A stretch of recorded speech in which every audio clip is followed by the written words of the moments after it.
Listen up. Today's briefing is going to analyze a very popular strategy. The question is simple.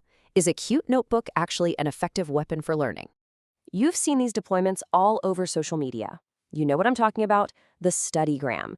Cute notebooks, colored pens, washi tape, a desk that's just perfect. Yeah, it has an undeniable aesthetic appeal. But don't you dare get distracted by the surface. Your mission is to assess its tactical value. And yet, you see reports of mission success. JLPT N2 passed, N1 cleared. They're getting results with these methods. And that poses a critical strategic question. Is this whole aesthetic approach a legitimate and effective learning strategy? We're going to dissect this right now. First, we have to determine if this equipment is truly combat ready. Let's move beyond appearances and really analyze its effectiveness on the battlefield of the mind. Our analysis will be conducted through the rigorous lenses of psychology and learning science. So pay attention. The inspection begins now. This cute notebook strategy, you can really break it down into 3 core psychological tactics. We're going to examine each one to understand its operational strengths. Okay, tactic number 1 leverages what's called the broaden and build theory. Let's be honest, studying is often a grueling mission, something you see as an obligation. But by making the process itself more aesthetically pleasing, with cute stationery and an organized desk, the activity becomes more positive. And positive emotion? That increases your engagement and your perseverance. So that cute notebook isn't just decoration. It's a morale-boosting device designed to keep you on the front lines. Second, we have a tactic rooted in self-determination theory. Now, this doctrine states that your motivation is sustained when 3 basic needs are met: autonomy, competence, and relatedness. Think about it. Posting your study logs gives you autonomy. You're in charge of your own story. Receiving likes and positive comments, that provides a sense of competence. And connecting with other people, well, that creates relatedness. The whole Studygram ecosystem is an incredibly effective psychological theater for building and maintaining motivation. And tactic number 3 is social support. The path of studying is inherently a solitary one, and isolation is a major threat to morale and mission success.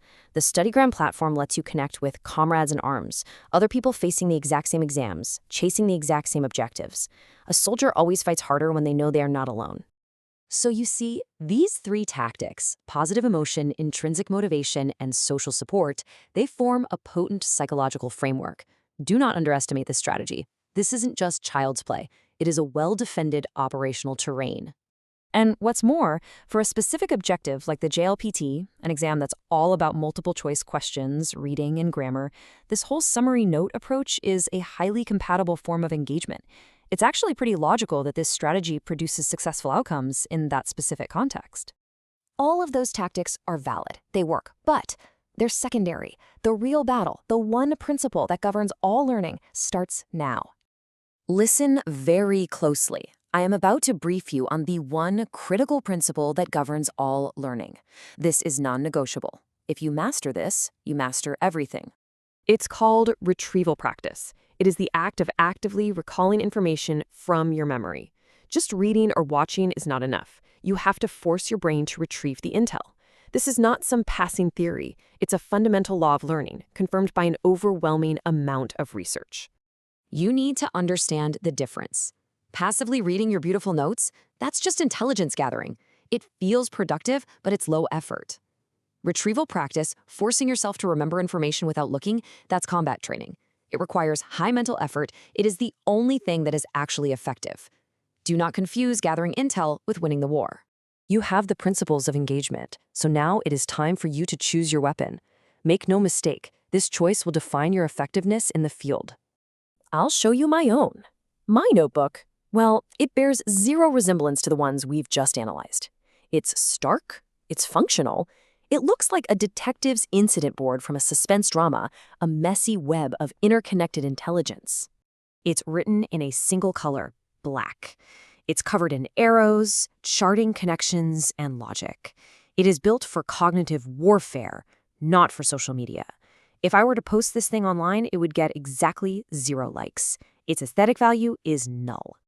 But you need to understand this. While its appearance might be that of a hideous monster, in the heat of battle, in an exam, it is, for me, the strongest summoned beast. It delivers victory. Period. So here is my final command. The method that keeps you in the fight is a valid method. If a cute notebook keeps you studying day after day, then it is a legitimate tool. If a messy, monochrome notebook works for you, then that is your weapon. Do not judge a strategy by its appearance. Judge it by its results. Effectiveness is the only metric that matters. Now it's your turn. Choose your allegiance. Will you join the cute notebook faction or the simple faction?